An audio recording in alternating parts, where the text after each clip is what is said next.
el propósito de la actividad es ver un poco fundamentos básicos de la gestión de seguridad a través de los sistemas esbeltos, cómo normalmente nosotros lo vemos desde el punto de vista de manufactura, desde la parte de fabricación, pero seguramente muchos de ustedes se deben estar preguntando cómo se acopla eso a la seguridad, y eso es lo que vamos a estar viendo un poco a lo largo de esta actividad.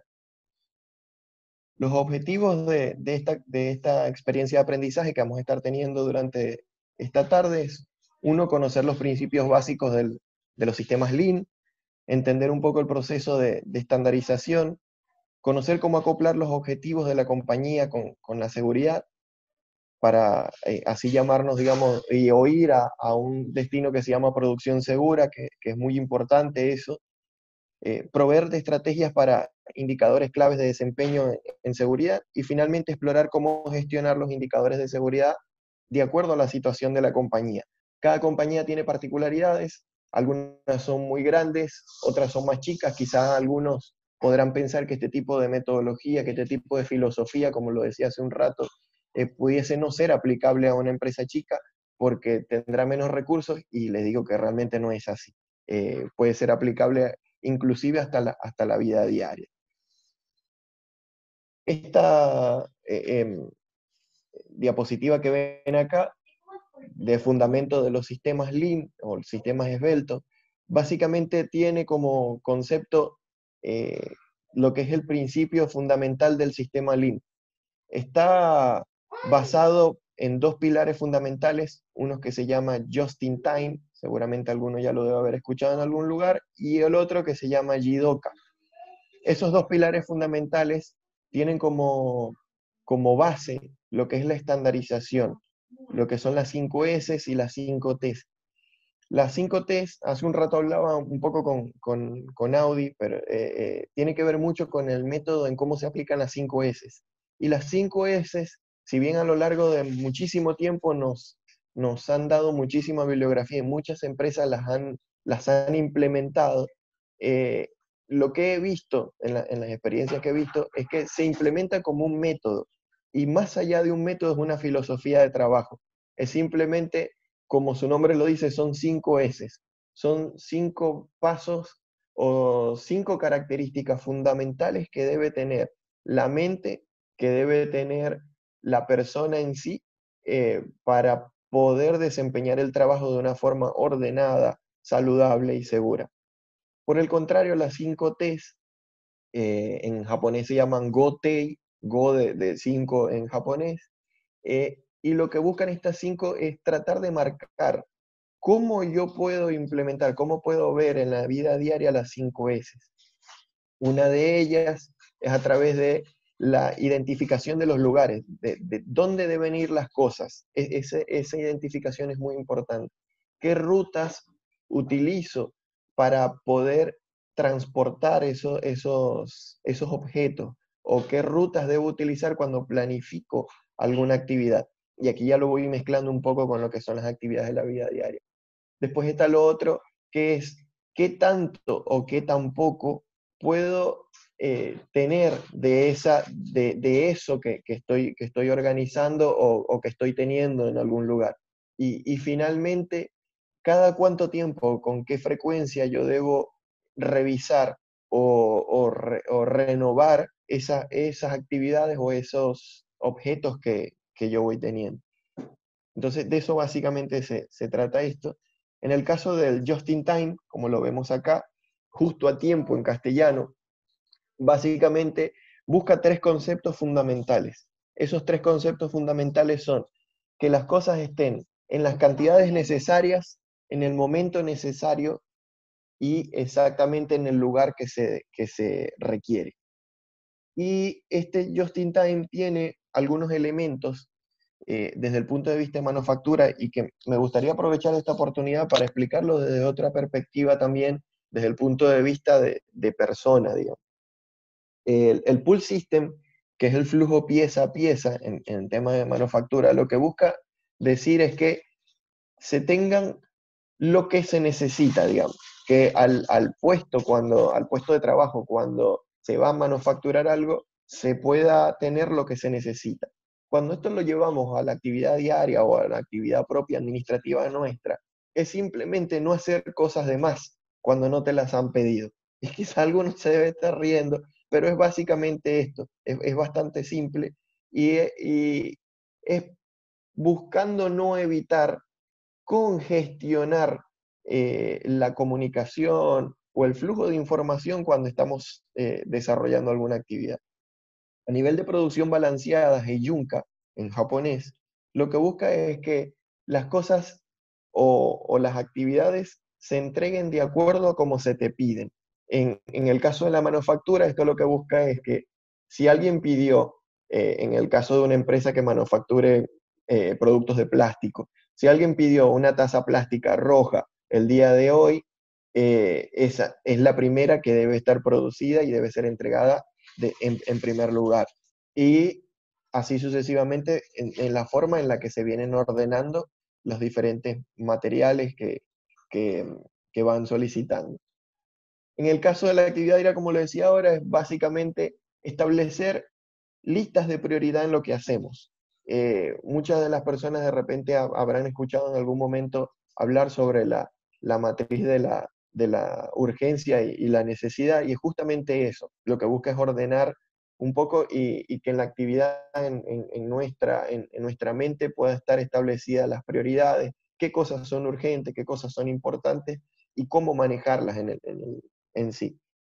Después está el Kanban, que es la tarjeta de reordenamiento de material. En el caso de producción, el Kanban es una palabra compuesta del sistema, no tiene un significado propio en el idioma japonés. Lo que busca es identificar qué cantidad y qué tipo de cosa hay en un lugar determinado. En el caso nuestro, básicamente es cuando, no sé si a alguno le ha pasado, que cuando tenemos documentos o cuando queremos organizar algo dentro de la computadora, a veces se nos pierden los documentos o decimos que los borraron o nos borraron un correo. Y básicamente las carpetas, los nombres de las carpetas, la identificación de ellas, lo que busca es que yo pueda mantener ordenada todas mis actividades y de eso se trata la filosofía del Kanban en la actividad diaria. Y finalmente el tiempo TAC y el tiempo ciclo, que sí está directamente vinculado a lo que es manufactura. El tiempo TAC es, como su nombre lo dice, viene una palabra en alemán que significa ritmo, y es básicamente el ritmo en el que se mueve una planta para producir una unidad de un producto. Y el tiempo ciclo es la cantidad de tiempo en la cual la compañía o la planta saca un producto como definitivamente terminado. En estos casos, digamos, llevándolo a la vida diaria es básicamente la forma en cómo nosotros manejamos nuestro tiempo. La idea en este caso es mantener la eficiencia en el tiempo de acuerdo nos van pidiendo las cosas. Y en algunos casos nos piden fechas límites para entregar documentación o para entregar información y bueno, esto es básicamente importante considerarlo cuando estamos trabajando. Ven cómo esto le va dando forma a todo lo que es el sistema Lean y cómo les voy diciendo que más que una metodología, un sistema es una forma de vida, es una filosofía de trabajo. A nivel de Jidoka, que Jidoka en japonés significa automatización de los procesos a través de la mano del hombre. El Jidoka lo que busca es que las personas, y un concepto fundamental de este sistema es el respeto por la gente, a nivel del Jidoka lo que se busca es que las personas tengan directa intervención en las actividades y que puedan juzgar qué cosas están bien y qué cosas están mal. Pero, ¿cómo yo puedo permitir eso? Eso se permite a través de estos elementos que estamos viendo acá, que uno de ellos es el trabajo estandarizado por cada elemento. Esto es básicamente decirle a las personas qué se debe hacer, cómo se debe hacer, en qué tiempo se debe hacer y en qué cantidades se debe hacer, llevado a la vida diaria. Es básicamente cuando damos una orden o cuando pedimos algo, hacerlo lo más concreto posible para tratar de evitar todo este mecanismo de teléfono descompuesto. Estación de trabajo, a nivel de manufactura, es básicamente definir dónde comienza y dónde termina la estación de trabajo, para de esta manera poder medir el tiempo TAC y poder saber en qué etapa del proceso de manufactura está el producto. En nuestro caso, básicamente es definir el lugar donde trabajamos. Es setear nuestras herramientas, nuestro espacio de trabajo para poder ser lo más eficiente posible y tratar de evitar la mayor cantidad posible de movimientos. Andón, que es una palabra que es una identificación de soporte. El andón es como un control visual. En las empresas de manufactura se utiliza para que en el proceso se llame cuando hay un problema. La persona tiene la capacidad de poder detener una línea de producción si tiene algún problema. Y para eso se utiliza el andón. En el caso nuestro de la vida diaria, el andón puede ser una llamada telefónica. El hecho de hacer una llamada telefónica y pedir ayuda a otra persona cuando tenemos algún inconveniente, alguna duda, eso es una forma andón. Un correo electrónico es un andón. Eh, el hecho solo de pedir algo a quien sea en la casa o en la vida diaria es una forma de identificar un soporte requerido, una forma de andón. Y finalmente el pokayoke, que es la palabra concreta en japonés, a prueba de errores. Esto lo que busca es establecer que los sistemas sean cada vez más confiables, en el sentido de que se reduzca la posibilidad de error. De tal forma que hasta, y llevándolo a un ejemplo muy propio del juguete que utilizan los nenes en edad temprana, del cubo con las figuras geométricas, el nene va a tener, por ejemplo, un cubo y va a tratar de introducirlo dentro del espacio que tiene triángulo y no va a poder. Eso está diseñado para que el chico pueda identificar la forma geométrica y pueda tener algún tipo de ejercicio de coordinación. El Pocayo que busca es básicamente eso, llevándolo, digamos, a algo muy básico.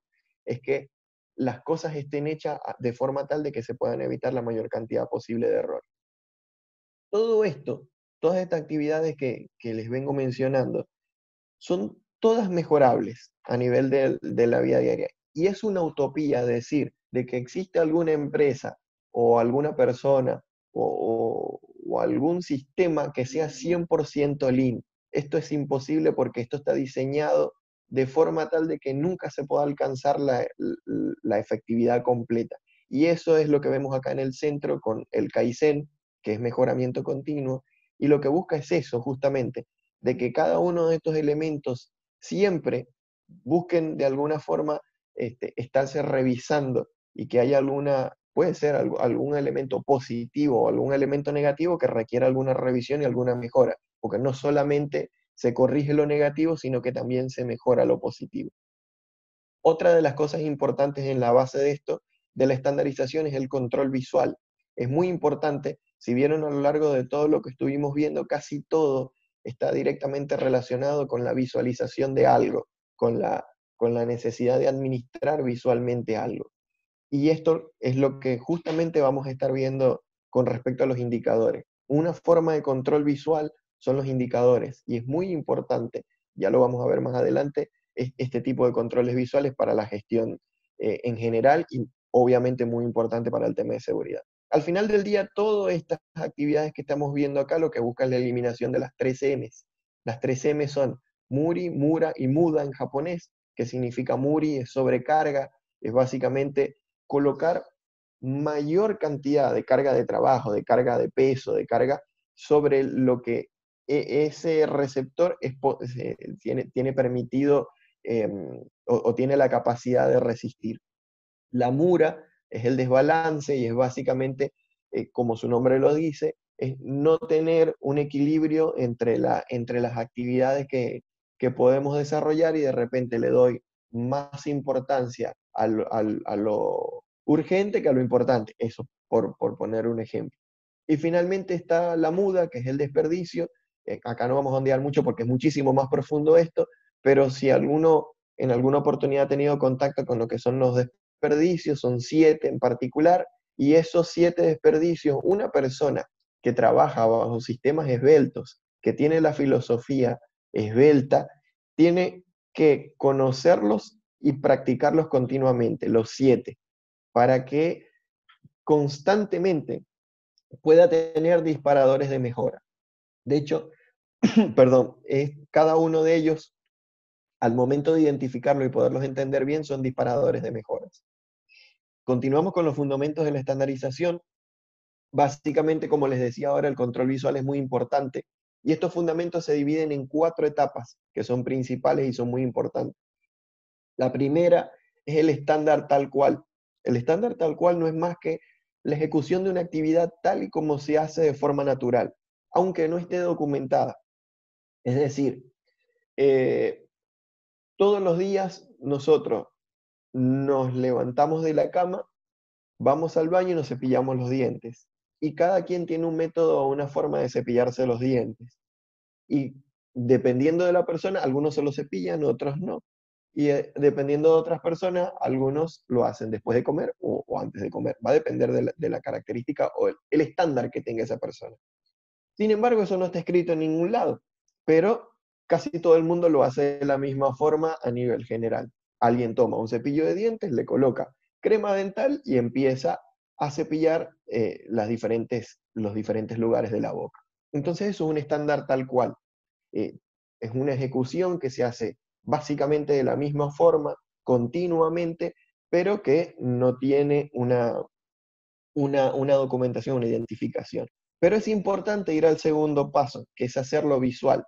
¿Por qué? Porque esto lo que busca es hacer que las cosas sean obvias. Si yo quiero, entre un grupo de personas, que generalmente es lo que nos ocurre cuando estamos a nivel de estructuras organizacionales, grupos de, de trabajo, etcétera, que todos hagamos las cosas de una misma forma o que nos sincronicemos para hacer el trabajo, esos estándares tienen que ser visuales porque es la única forma en que las personas pueden hacer las cosas de forma correcta, porque hace el estándar, la visualización de cómo se deben hacer las cosas, hace que sea obvio. Entonces, imagínense, volviendo al tema del cepillado de dientes, si yo quiero que en mi familia todo el mundo se cepille los dientes de la misma forma, en cómo lo puedo hacer yo, en cómo lo puedo hacer X persona, ¿qué deberíamos hacer?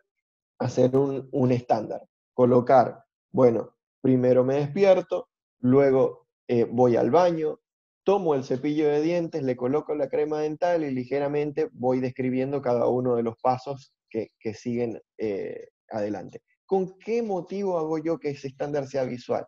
Con la finalidad de poder reconocer las desviaciones en el estándar, con la finalidad de poder ver que alguna normalidad, cualquier persona puede ver una normalidad. De hecho, viene una persona externa a nuestra familia y ve el estándar en el baño y además de pensar que estamos locos, seguramente se va a dar cuenta si alguien va a no cumplir esta norma. Se levanta alguien y no se cepilla los dientes, tal cual como lo dice el estándar, y esta persona va a reconocer que alguien está violando el estándar. Para esto se hace, básicamente.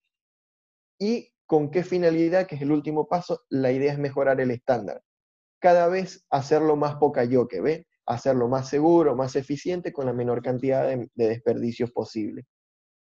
Ahí es donde entra el proceso del Kaizen, porque como yo puedo ver anormalidades o puedo ver siempre las actividades de la misma forma en cómo se hacen, yo puedo estar observando constantemente en función de los desperdicios, en función de los principios fundamentales de un sistema Lean y puedo ver de qué forma lo puedo mejorar.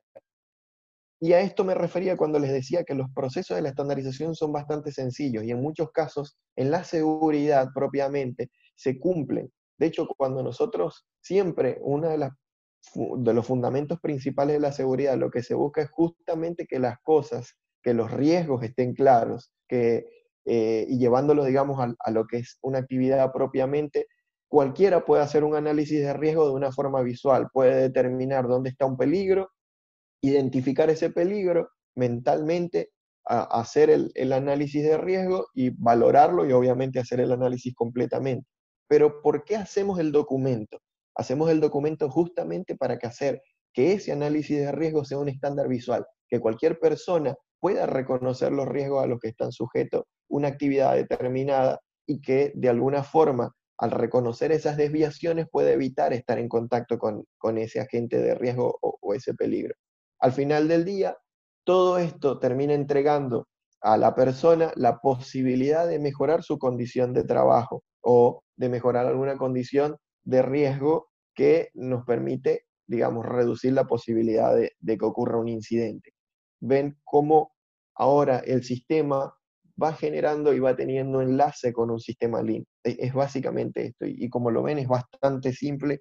Hay muchísima bibliografía en Internet que a veces siento yo que es muy rebuscado, cuando la realidad es que son procesos que son muy simples porque vienen dados de sistemas filosóficos pensados desde el punto de vista japonés. Y una de las cosas de la cultura japonesa que es muy importante es que hacen que las cosas, o sea, son simples para entender para cualquier persona y son estructuradas. Ellos por filosofía, si no está estructurado y no es simple, o si cualquier persona no lo puede entender, entonces ese proceso no funciona. Y por eso es que insisto tanto en que el sistema como tal Lean son sistemas sencillos, sistemas fáciles de implementar y que inclusive pueden aplicarse a la vida diaria. Hay una jerarquía y flujo de comunicación, como les hablaba hace un rato. La idea de esta actividad como tal es que podemos ver que los datos también pueden ser estandarizados, como les decía, controles visuales, los indicadores tienen que ser visualizados, y nosotros en seguridad netamente manejamos indicadores indefectiblemente. Uno de ellos es, en casi todas las legislaciones a nivel mundial está, y es las estadísticas de accidentes. Tenemos los parámetros de evaluaciones legales, entre otras cosas. Y estos sistemas de comunicación o sistemas de información también tienen su estructura y tienen jerarquía. Y básicamente lo que buscan estos sistemas de comunicación de control visual es generar una comunicación de dos vías. ¿A qué me refiero con una comunicación de dos vías? A que ese indicador como tal genera información de acuerdo a la data que estás recogiendo constantemente. Pero ¿qué hago yo con esa información? ¿Simplemente la proceso y la plasmo en un papel o realmente la gestiono? O sea, hago devolución de esa gestión, genero una actividad de Kaizen, retroalimento a mi equipo de trabajo, retroalimento a mis jefes o a la compañía. De eso se trata esta actividad.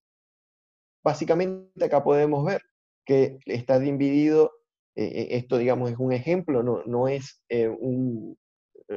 una teoría que tiene que ser así. Como les decía, esto es un estándar tal cual, y básicamente está dividido en compañía, sección y grupo, por lo que más o menos podemos ver una estructura de una compañía típica. Existe un plan ideal, ese plan ideal está establecido por la compañía cuando piensa a dónde a dónde quiere apuntar, a dónde quiere ir, qué quiere hacer con sus productos, con sus actividades, etcétera. Y las secciones o los departamentos visualizan esas prioridades y las convierten en indicadores, que finalmente el grupo gestiona, detecta problemas y genera actividades de Kaizen. ¿Con qué intención? Con la intención de poder retroalimentar ese indicador y poder de alguna forma hacer paso a paso de que el plan ideal de la compañía o de quien ideó finalmente qué era lo que quería para ese grupo de trabajo, para esa compañía, se cumpla en tiempo y forma. Si lo vemos acá un poco más desglosado, a nivel de compañía, tenemos lo que es el top management, la alta dirección, como lo llaman los sistemas de gestión. Eh, Generalmente podemos encontrar lo que es la misión, la visión, que hasta el sol de hoy muchísimas personas piensan que son frases para vender o para enmarcar en una compañía, en una oficina, y que en muchos casos no se les da el sentido que debe tener. Y básicamente, en el caso de la misión, como dice acá, lo que busca es establecer la razón fundamental del negocio y el objetivo que siempre tiene a largo plazo. Y tiene una frase muy clave la misión, y es que tiene un objetivo, pero a largo plazo. ¿Cómo yo puedo plantearme un objetivo a largo plazo? Es a través del establecimiento de estrategias. Y entonces, ¿cómo hago yo? Convierto mis elementos de la misión de la compañía en estrategias y objetivos que puedo generar a largo plazo. Luego tengo la visión, que es básicamente, como siempre lo hemos visto en definiciones, el sueño de la compañía, la declaración de las aspiraciones. En algunos casos lo vemos ser el líder de calidad en las actividades. Eso tiene también un contenido cuantitativo desde el punto de vista de que debe establecerse una estrategia, debe establecerse un objetivo para poder cumplirlo. Y esos dos elementos se traducen cuantitativamente y estratégicamente en lo que se llama un mapa estratégico, que es un, un documento que generalmente las compañías tienen y que establecen entre 5 a 10 o hasta 15 años estrategias concretas de las diferentes dimensiones principales de estas compañías a lo largo de estos años. Y lo importante de estas estrategias es que tengan que ser cuantitativas, porque es la única forma en la que nosotros podemos establecer mejoras, si cuantificamos las estrategias y las actividades. Luego del mapa estratégico hay un siguiente escalón que sigue, que es el plan anual de la compañía. Esto lo que hace es, por cada año del mapa estratégico, aterrizar cada estrategia en función de actividades concretas, ser cuantitativo igualmente y que esto también pueda ser monitoreable en el tiempo. Cuando me refiero a ser monitoreable en el tiempo, es que esa actividad tiene un proceso de planificación, tiene un proceso de ejecución, tiene un proceso de verificación y finalmente tiene un proceso de mejoramiento. Esas 4 etapas de la planificación, que en muchos sistemas lo podemos ver como el PDCA o el PHBA, eh, llevándolos a lo que es la práctica, lo que básicamente es establecer mi 70% del tiempo, que lo vamos a ver más adelante, planificando, viendo de qué forma yo puedo darle sentido a esa actividad concreta. Un 10% ejecutándola. ¿Por qué un 10%? Porque se supone que tuve un 70% planificándola y la hice de forma tal, la pensé de forma tal que fuese poca yoke y que mi proceso de implementación fuese bastante corto. Y eh, además de ser visual, o además de ser de tener indicadores, puede ser verificable, puede ser monitoreable en el tiempo y me puede ayudar a mejorar finalmente. Siguiendo con las actividades, pasamos al siguiente nivel que tiene que ver con la parte de sección o la parte de departamentos.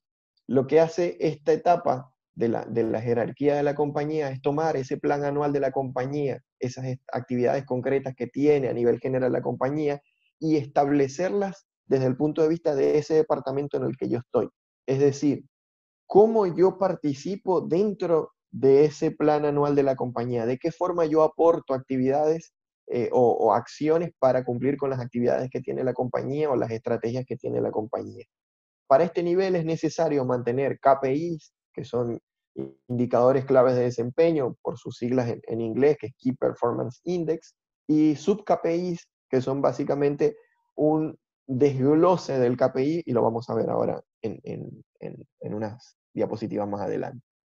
De igual forma que en el caso de la compañía, lo importante es mantener todas estas acciones o estos planes monitoreables en el tiempo.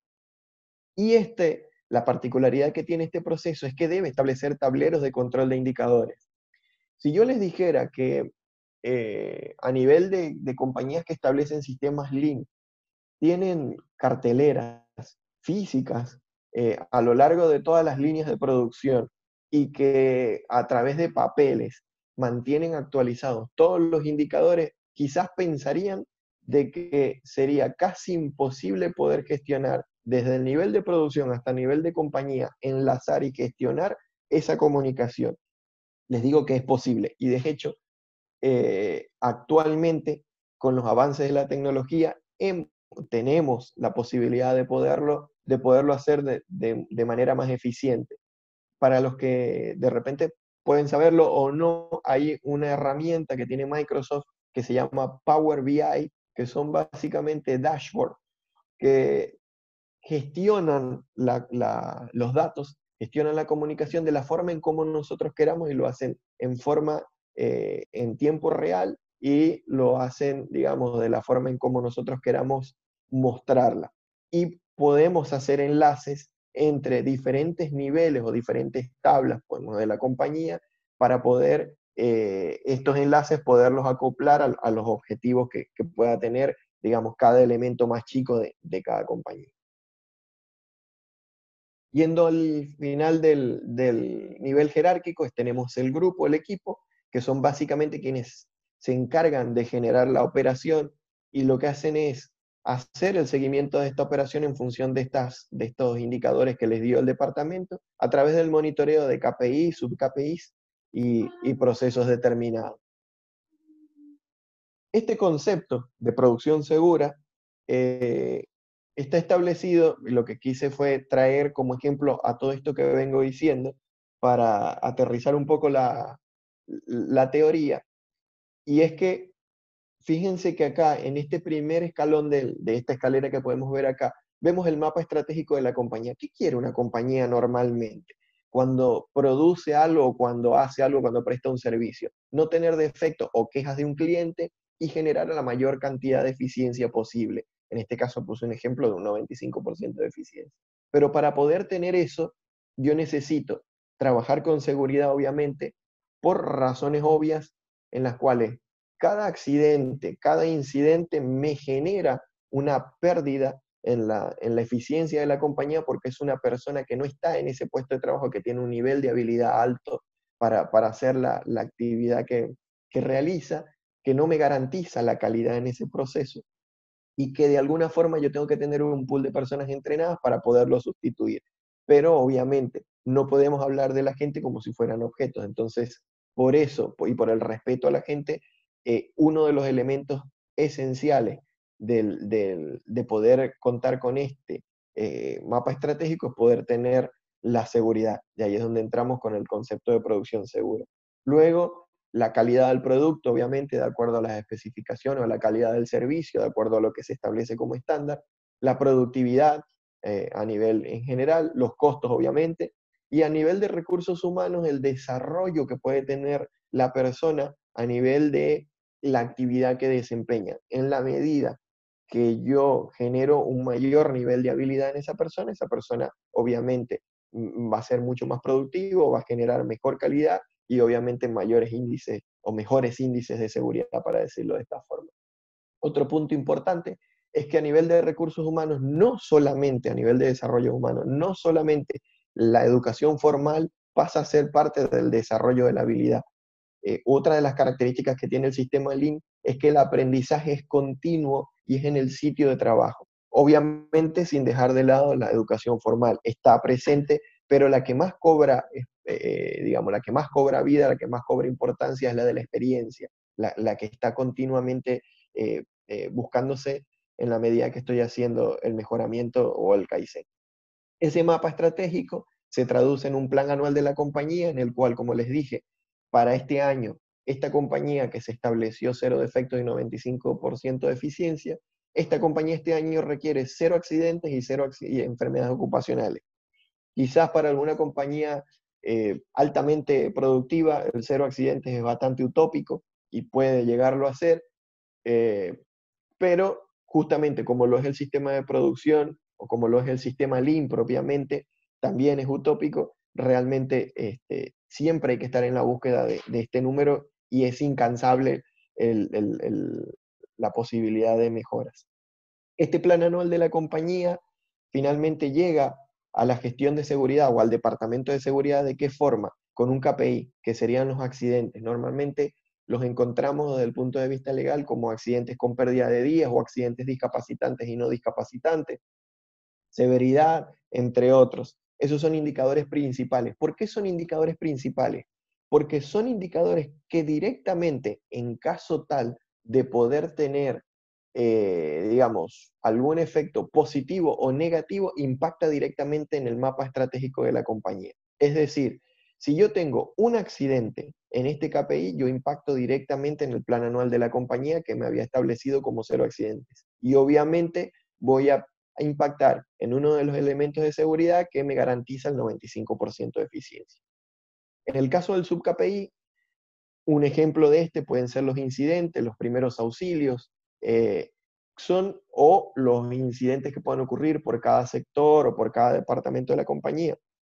Esto lo que busca es desglosar el KPI. ¿Con qué intención? De poderlo monitorear de una forma muchísimo más descompuesta, para poder determinar en qué lugar, dónde, cómo ocurren las cosas y tratar de que lo negativo que ocurra acá no permitir de que suba el KPI. Y finalmente está el control de procesos, que como sistema de gestión no digamos sistema de gestión formal, sino el sistema de gestión cuando me refiero a la gestión de seguridad como tal, las actividades que se implementan en el día a día para lograr de que estos incidentes sean lo menor posible cada vez más y obviamente no impacten en la gestión de los accidentes. Acá tengo un ejemplo eh, de gestión de seguridad. Puede ser, estos números todos son ficticios, no refieren a ningún tipo de actividad en particular. En este caso, establecimos como KPI los accidentes. Fíjense ustedes que hay un objetivo que sean 0 accidentes discapacitantes, 0 accidentes no discapacitantes, 2 primeros auxilios, acá en japonés es primeros auxilios, y 5 incidentes. Si ven acá, tenemos un histórico desde el año 2013 hasta la actualidad, digamos, no está la actualidad, septiembre del 2020 está en futuro. Esta persona puede visualizar el tiempo. Eh, Básicamente es un indicador a nivel global, igual que enfermedades ocupacionales. Es global a nivel de toda la compañía en función de lo que podemos contabilizar. Y si vemos abajo acá el sub-KPI, tenemos los primeros auxilios, o cachín como lo mencionaba acá arriba, y los near miss.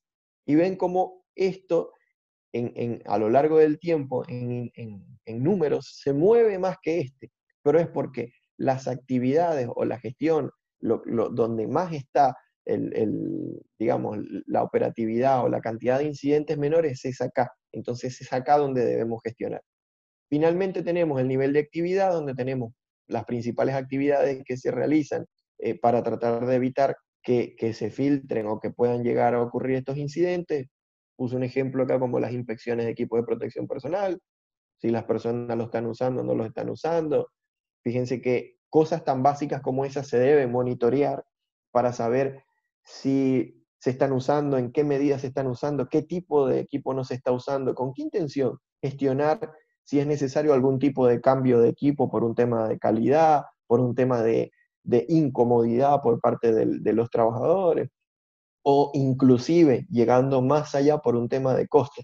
Si yo veo que probablemente haya algún tipo de equipo de protección personal que no se esté utilizando, quizás pueda ser porque algún proceso ya no existe y que la compañía está ya incurriendo en costos innecesarios, y esa es la palabra mágica que le llega a la compañía en cuanto yo monitoreo y establezco y le digo, estoy manteniendo tu estándar de seguridad y además estoy reduciendo tus indicadores de costo. Es una forma de abrir una puerta en donde te escuchan y donde empiezas a ser parte de esa producción segura.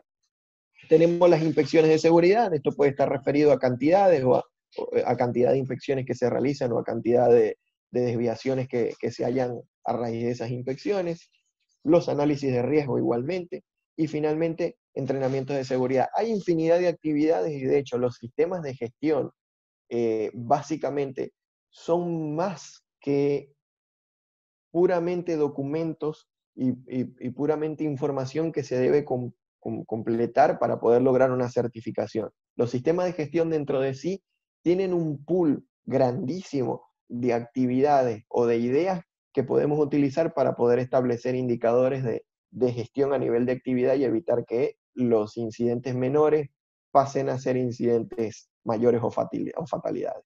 En el caso de enfermedad ocupacional, no me voy a parar mucho acá por un tema de tiempo, pero básicamente es lo mismo. Lo que quiero referirme con esto es que la estructura de indicadores lo que busca es esto, de que yo pueda, en la base del sistema, en la actividad diaria, poder gestionar para tratar de evitar de que esos problemas vayan subiendo y subiendo y subiendo hasta afectar la compañía como tal. Ahora, ¿cómo acciono yo ante los diferentes tipos de indicadores que puedo encontrar? Uno de ellos es cuando logro el objetivo. Como vemos acá, tenemos un gráfico de 2 entradas de progreso y tiempo, donde podemos ver que en cada etapa se va cumpliendo el PDCA y yo voy cumpliendo tal cual lo planifiqué. Y en este caso, fíjense que en este momento hay una actividad que está estandarizada, un objetivo que está alcanzado, pero ¿qué debo hacer para lograr el siguiente paso? Establecer una mejora, porque de tal forma como está estandarizado, si yo me mantengo haciéndolo de esta forma, realmente esta línea va a ser horizontal totalmente en el tiempo. No voy a poder crecer. Entonces, por eso existe, como les decía al principio, indicadores también de mejora positivos. Y uno de ellos es eso. O sea, establezco una estandarización, veo que ese proceso estandarizado es efectivo, entonces busco la forma de mejorarlo aún más. Entonces me establezco un nuevo objetivo y busco la forma de tratar de establecer estrategias para irlo mejorando. Y voy monitoreando, obviamente. Luego tenemos el indicador negativo, que es cuando no logramos el objetivo. Fíjense, había una planificación, esa planificación, esta línea punteada es la meta, no pudo ser lograda, tengo una brecha en el espacio ese entre lo que no logré y lo que debía haber logrado. Esa brecha que está allí, esa apertura, tiene una infinidad de datos que me van a permitir identificar para poder mejorarlo. Ahora, pero ¿de qué forma puedo hacer yo eso? De repente puedo, hoy con esta información, sí, alguna vez lo pensé, alguna vez eh, entendí que esto podía ser así, pero ¿cómo lo hago? ¿Se acuerdan que les comenté hace un momento atrás de que tenía que pasar el 70% del tiempo planificando, el 10% ejecutando, el 10% verificando y el 10% restante ejecutando? Es básicamente esto. ¿Cómo mejorar un proceso? Los procesos se mejoran con un sistema muy parecido a un sistema de un embudo. Lo que busco es generar toda esa cantidad de problemas que tengo, toda esa cantidad de datos que me generan esa brecha entre lo que yo me propuse que iba a hacer y lo que realmente me dio como resultado, pasarla por un proceso de decantación para poder establecer las estrategias propias de la mejora. Esto, como ven acá, es básicamente 8 pasos fundamentales para mejorar un proceso y es una de las cosas que quiero compartir con ustedes. Fíjense que los pasos del 1 al 5 pertenecen al proceso de plan. El paso número 6 es el do, el paso número 7 al check o a la verificación y el paso número 8 a las acciones posteriores. Si ustedes en este momento, por pura curiosidad, llegan y buscan y hacen la cuenta con su celular, 5 pasos sobre 8, se van a dar cuenta que el proceso de plan es muy acercado al 70%, si no es 70%. Y es justamente cumplir con cada uno de estos pasos en el proceso de planificación. Por eso me refería a el 70% del tiempo planificando. No es que yo me voy a tomar, me pidieron en mi trabajo y me pidieron que tenga resultados para dentro de un mes y yo me voy a tomar 2 semanas y media pensando qué voy a hacer y finalmente en las semanas restantes la siguiente acción es decirle a mi jefe que no pude hacer nada, la siguiente acción es voy a seguir intentando y la última, bueno, ya todos la conocen. Entonces, básicamente el primer paso se relaciona con identificar el problema. ¿Cómo? ¿Cómo identifico yo un problema? Es estableciendo cuál es el problema o cuánto es la diferencia entre lo que yo esperaba que debía haber logrado y la situación real. Es decir, establecer esa brecha pero de forma numérica. Decir, yo no alcancé el compromiso de uso de equipos de protección personal en un 98%, es decir, hay un 2% entre lo que me establecí como 100% de meta, que debería ser lo ideal, contra la situación real. Lo importante para mejorar el proceso, como vengo hablando hasta ahora, es que sea cuantitativo. Cada etapa de la planificación, cada etapa del control debe ser cuantitativo. El siguiente paso sería clarificarlo. ¿Cómo clarifico un problema? Me pregunto, ¿dónde ocurre? ¿Cuándo ocurre? ¿A quién le ocurre? Tratar de descomponer el problema llegando al punto prioritario de ocurrencia. ¿A qué me refiero con eso? Cuando yo voy identificando dónde ocurre el problema, voy a establecer el lugar específico entre una infinidad de lugares en donde la mayoría de los problemas están ocurriendo. ¿Cuándo ocurre? Voy a establecer en términos de tiempo. Entonces, ya tengo en espacio y tiempo qué exactamente es lo que está ocurriendo. Finalmente, quién o a quién le ocurre, yo puedo establecer parámetros de tipos o formas de fondo para saber más información al respecto. Y luego la forma en cómo llegar al punto prioritario de ocurrencia es combinar estas preguntas con el proceso. Es decir, yo tengo un proceso que comienza con la etapa 1, etapa 2, etapa 3. Entonces, estas cosas que yo estoy identificando, exactamente en qué etapa del proceso están ocurriendo. Están ocurriendo en la etapa 1, están ocurriendo en la etapa 2 o en la etapa 3. Cuando yo puedo combinar esas preguntas con la etapa específica de dónde está ocurriendo el problema, yo puedo saber mi punto prioritario o mi punto de ocurrencia prioritario. ¿Con qué finalidad busco eso? Para poder establecer un objetivo. Porque el objetivo tiene que ser concreto, tiene que ser chico. No me puedo comer la torta de un solo golpe. Tengo que establecer varias porciones de esa torta para poder controlar, para poder dominar un problema. Entonces, en ese objetivo, yo me voy a establecer exactamente qué es lo que voy a hacer, en cuánto lo voy a mejorar y para cuándo lo debo hacer, también de forma numérica. Eso me establece a mí una meta, un objetivo de cuánto y cómo debo llegar a él. Luego que yo establezco esto, que ya definí el problema, que lo tengo establecido y me establecí mi objetivo, empiezo a buscar las causas raíces que están generando ese problema. Y a través de esto, para analizar, hay varias metodologías, pero una de las más conocidas y más sencillas por todos estos sistemas Lean es la técnica del brainstorming co, eh, combinada con los 5 por qué y los árboles de decisión. Entonces, básicamente lo que hago es establezco todas las teorías posibles por las cuales puede estar ocurriendo este problema o lo que lo está causando. Entonces, ¿qué hago con esa información? No descarto nada, esto es importantísimo. Quizás en algunas oportunidades, y lo mejor para hacer esta actividad es hacerlo en equipo, con la mayor cantidad de personas involucradas que sean multidisciplinarias. Es decir, si yo tengo un problema en un equipo, lo ideal sería que esté el personal de producción, el personal de mantenimiento, el personal de seguridad, entre otros, porque van a dar puntos de vista cuando yo esté haciendo este brainstorming que van a ser muy diferentes al que puede dar una sola persona. No se descarta nada, quizás alguna persona pueda decir alguna locura que al principio pueda parecer una locura, pero lo importante de este proceso es la posterior etapa, que es analizar 5 veces por qué. Cada una de ellas, por muy loca que parezcan. ¿Por qué es importante esto?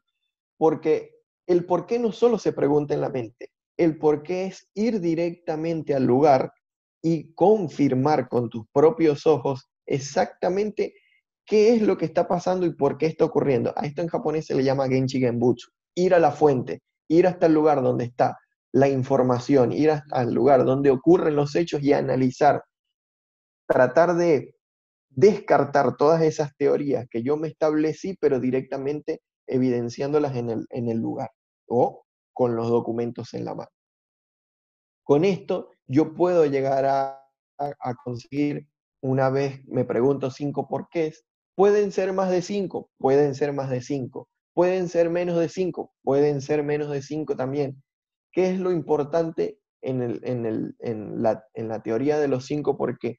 Que yo garantice que lo que yo estoy estableciendo como causa raíz impacte directamente en el objetivo que me planteé, que iba a mejorar. Si yo impacto directamente en ese objetivo, quiere decir que ese análisis de 5 por qué es correcto. Si yo no le estoy llegando a ese objetivo al que estoy planteando o no lo veo que va decreciendo, quiere decir que ese análisis de 5 por qué es incorrecto y tengo que volver a comenzar el ciclo y ahí es donde entra nuevamente el Kaizen. Por eso les digo que es interminable el proceso de mejora. ¿Con qué intención busco esto finalmente? Una vez que establezco la causa raíz, identifico medidas de control, o lo que probablemente para mí sea una causa raíz, establezco una contramedida, una medida de control, la planifico y la empiezo a implementar, y esa es la etapa, fíjense, donde comienza el do. Fíjense todos los pasos que tuve que conllevar para analizar mi problema, para finalmente determinar una acción concreta e ir a implementarla, planificarla e implementarla, perdón. Por eso es que se dice que solamente se debe utilizar el 10% del tiempo para implementar, porque realmente si yo establezco todos estos filtros, como se ve acá en la imagen, yo voy decantando todo eso hasta llegar a esta contramedida, que finalmente va a ser algo muy filtrado, muy concreto, muy agudo, que le va a llegar muy probablemente a lo que estoy buscando, a lo que estoy buscando acertar. Finalmente, empiezo a monitorear los resultados en función a ese objetivo que me planteé y en función a estas actividades que estoy estableciendo. Y lo más importante de este paso es ver cómo yo estoy impactando en el indicador principal, no en el del objetivo, sino en aquel indicador que fue el desencadenante de toda esta metodología. Está funcionando cuando veo que el indicador se mantiene o mejora, y veo que no está funcionando, obviamente, cuando la respuesta que estaba esperando no es la adecuada. Finalmente, cuando en ese proceso de monitoreo puedo establecer que esa actividad fue exitosa, logré dar con el objetivo y mi indicador cada vez va mejorando, allí en ese momento estandarizo ese proceso exitoso. ¿De qué forma lo estandarizo? Hago que se haga de una forma como se debe hacer, lo hago visual. ¿Para qué lo hago visual? Para ver que los problemas o las situaciones puedan surgir a la luz para finalmente volver a mejorarlo. Pero hay algo importante dentro del proceso de estandarización. En japonés se llama yokoten. Yokoten viene de una descomposición de palabras que significa ten, que significa puntos, y yoko, que es igual. Entonces, básicamente es verificar los puntos iguales o puntos similares. Y entonces, ¿qué es lo que hago con esto? ¿En qué otro lugar de mi organización o de mis actividades, esta actividad que acabo de resolver o este problema que acabo de resolver puede ocurrir o puede ser similar? ¿Con qué intención yo me hago esta pregunta? Obviamente para implementar la actividad que acabo de implementar de forma estandarizada. Y de esta forma yo erradico puedo erradicar el mismo problema de actividades que pueden ser similares y que realmente probablemente en algún momento no hayan surgido el mismo tipo de problema por simple probabilística, o me estén generando problemas y yo no estoy determinando que realmente esta causa también tenga que ver con esa situación. Entonces, eso va a generar de que cada vez los procesos que voy estandarizando y que voy desplegando a lo largo de todas mis actividades o mi compañía cada vez sean muchísimo más eficientes. Si ven esto y lo analizan desde el punto de vista de seguridad, se van a dar cuenta que básicamente esta mejora de proceso es una investigación de incidentes. Cada vez que alguno de ustedes hace una investigación de incidentes, pasa por alguno de estos pasos. Lo importante es que los pasos se deben cumplir en la misma estructura y que esos pasos digamos, se debe ser disciplinado en la forma en cómo se establecen los pasos. Algunas veces, muchos profesionales de la seguridad damos por sentado algunas causas de accidente y caemos en el error de que más adelante el incidente vuelve a ocurrir. Y justamente es porque o no analicé correctamente las causas raíces o las medidas que implementé no fueron totalmente adecuadas. Y es justamente ese en el punto en donde falló, digamos, todo el proceso de planificación o de mejora del proceso como tal. Ahora, yendo un poco ya casi al final de todo esto, ¿por qué es importante visualizar la información?